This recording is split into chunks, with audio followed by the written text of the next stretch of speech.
3 minutes pour comprendre, programme de géographie de terminale, 5e chapitre, coopération, tension et régulation à l'échelon mondial. Quelles sont les critiques, tensions et solutions originales offertes par la coopération internationale? Un plan thématique est proposé en 3 cartes mentales.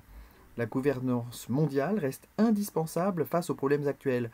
En 2020, les casques bleus interviennent dans 12 pays, surtout africains. La régulation des marchés financiers doit éviter les crises systémiques.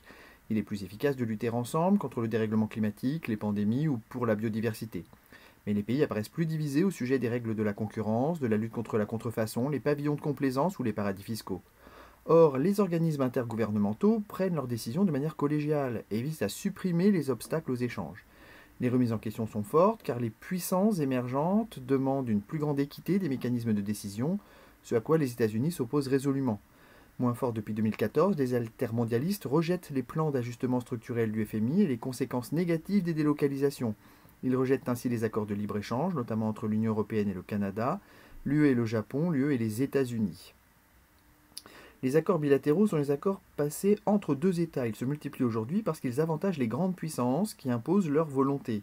Les États-Unis utilisent les pressions diplomatiques et militaires dans une logique unilatérale. Ils emploient aussi plus subtilement le rayonnement de leur langue et de leurs loisirs. Beaucoup moins favorisée au sein des OIG, la République populaire de Chine négocie des partenariats multiples mais limités.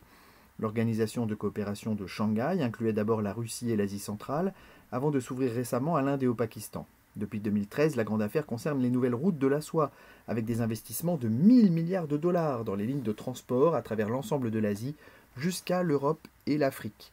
Ces grands projets suscitent cependant des tensions entre les grandes puissances. La Banque asiatique d'investissement dans les infrastructures concurrence par exemple la Banque asiatique de développement, pilotée par le Japon et les États-Unis. Une quarantaine d'associations régionales s'enchevêtrent car un État donné est souvent membre de plusieurs groupes. La plupart ont une vocation surtout politique, comme l'Union africaine ou la Ligue arabe, mais elles sont mises en difficulté par les intérêts opposés de leurs membres.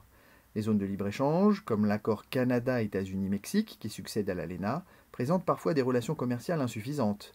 Les unions douanières pratiquent une réglementation et un tarif douanier commun, visant une logique de puissance. C'est le cas de l'Union économique eurasienne, qui inclut déjà la Russie, la Biélorussie et le Kazakhstan, malgré une forte concurrence entre ses membres. L'Union européenne et le Mercosur sont les seules unions monétaires, mais elles sont affectées par des croissances inégales. Politique de transport et mécanismes de redistribution visent à accroître les liens et réduire leurs disparités. Si cette vidéo vous a été utile, merci de vous abonner et de faire connaître 3 minutes pour comprendre. Grâce à vos likes, je pourrai mettre en ligne de nouveaux contenus plus rapidement. A bientôt.